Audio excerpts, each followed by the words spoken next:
Assalamualaikum warahmatullahi wabarakatuh. Selamat pagi anak-anak.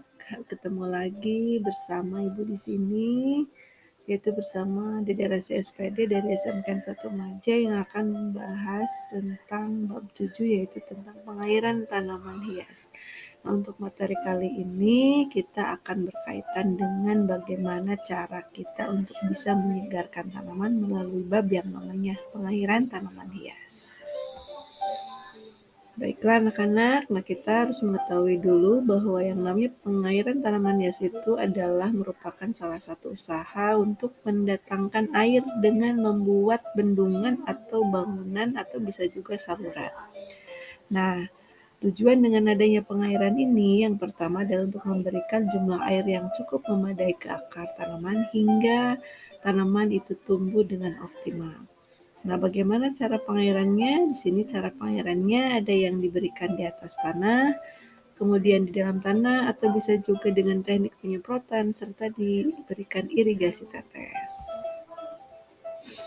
Nah, kemudian kapan nih saatnya kita melaksanakan waktu pengairan? Nah, waktu pengairan itu sebaiknya kita harus melihat yang pertama itu berdasarkan dari sifat fisik tanamannya. Misalnya apabila terlihat layu atau tanaman sudah mulai mengering, maka silakan itu dilaksanakan proses pengairan. Atau bisa juga yang kedua itu berdasarkan sifat tanahnya, misalnya air gravitasi atau genangan, kemudian kapasitas lapangnya atau kelembaban tanahnya, kemudian titik layu permanennya, dan juga air higroskopis atau proses penyerapan air.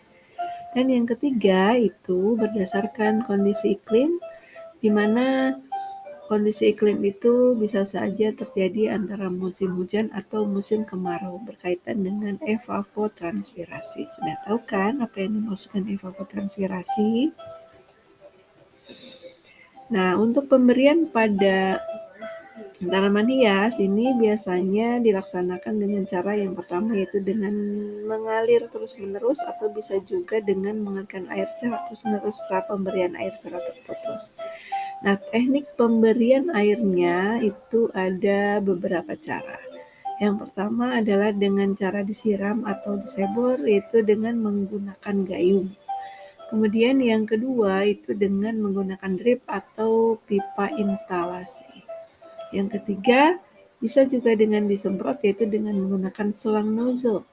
Dan yang keempat itu bisa juga dengan menggunakan sprinkle atau pemancaran air dengan cara disprinklekan. Nah, di sini kalian bisa lihat beberapa gambar teknis pemberian air, ada yang dengan cara disiram langsung, ada yang dengan menggunakan nozzle, ada yang dengan menggunakan sprinkle, dan ada yang dengan menggunakan irigasi tetes.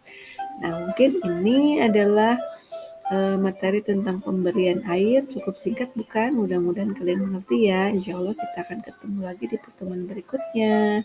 Wabillahi taufiq wal hidayah. Wassalamualaikum warahmatullahi wabarakatuh.